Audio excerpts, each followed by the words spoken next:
Мирен протест под слоганот «Стоп за бетонизација на расадник» се одржа денеска во општина Кисела Вода.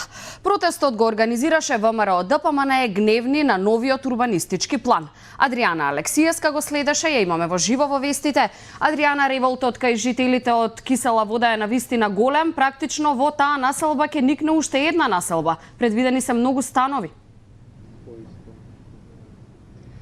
Како што кажа и ти, Елена, денеска протестира членови на Општинскиот комитет на ВМРО ДПМН, како и дел од жителите на општина Кисела Вода, токму поради деталниот урбанистички план, кој што предвидува токму на оваа локација да никнат околу 100 згради, а повеќето од нив, како што велат, и ќе бидат на повеќе катови, односно 13 катници.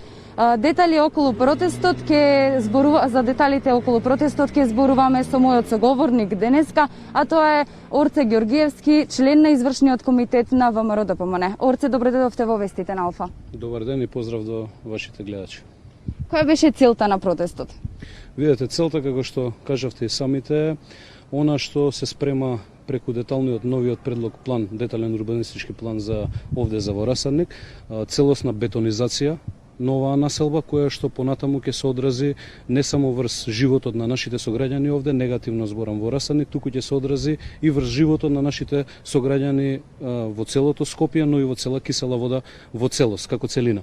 Зошто е тоа така? Како што кажавте и самите, во согласно новиот детален урбанистички план се предвидуваат негде околу 100 нови згради овде во Расадник.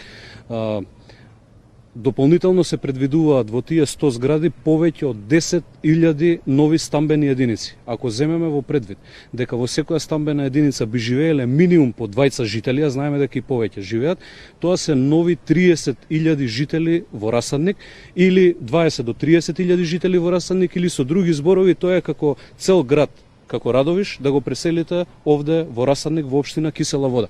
Ние знаеме со каква инфраструктура располагаме во моментов. Ние знаеме со каква фекална атмосферска канализација располагаме во моментов. И знаеме дека и сега е отежнето функционирањето во овие услови со овие градби што ги има, дополнително со нови 10.000 нови домаќинства овде во Расадник. Овде ќе се случи еколошка катастрофа, ќе биде ружата на ветрови спречена од водно која што треба да циркулира во останатиот дел од Кисела Вода. Дополнително, како општина Кисела Вода, ние секоја година се соочуваме со проблем за нашите најмлади жители, дечињата за предучилишна возраст кои што се за во градинките. Ние имаме мал капацитет за сместување во градинките и моментално во Кисела Вода од 300 до 400 дечиња секоја година се наоѓаат на список за на чекање, на листа за чекање. Ако донесеме овде 20.000 дополнително до 30 нови жители, тоа би значило и негде околу 7 до 10.000 нови дечиња, затоа што таков е композитот на оваа населба. Овде претежно се населуваат млади брачни парови. Каде ќе се сместат тие дечиња? Градоначалникот често пати говори дека согласно новиот детален урбанистички план, односно манипулира со јавноста, кажувајќи дека има и предвидено доволно објекти од јавен карактер. Јас морам да ги запознавам нашите сограѓани, особено овде во Расадник, дека согласно деталниот урбанистички план, предлогот нов, сите објекти од јавен карактер се предвидени да се градат под овој далековод кој што го гледаме зад нас. За да се дислоцира овој далековод, потребни се над 6 милиони евра. Општината нормално би била барател на истото, но јас се наоѓам во моментално сум советник и координатор на советничката група на ВМРО ДПМН.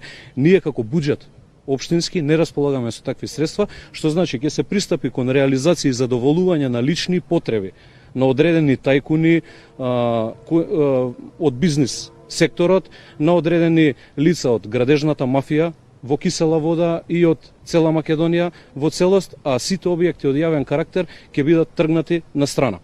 Дополнително ќе се предизвика сериозна еколошка катастрофа на оваа површина од општината наша, и она што треба општината да го работи, а да биде задоволување на крајот од денот, на прво место на потребите на граѓаните ќе биде ставено на заден план, а во преден план ќе бидат ставени интересите на поединците, односно на бизнис секторот.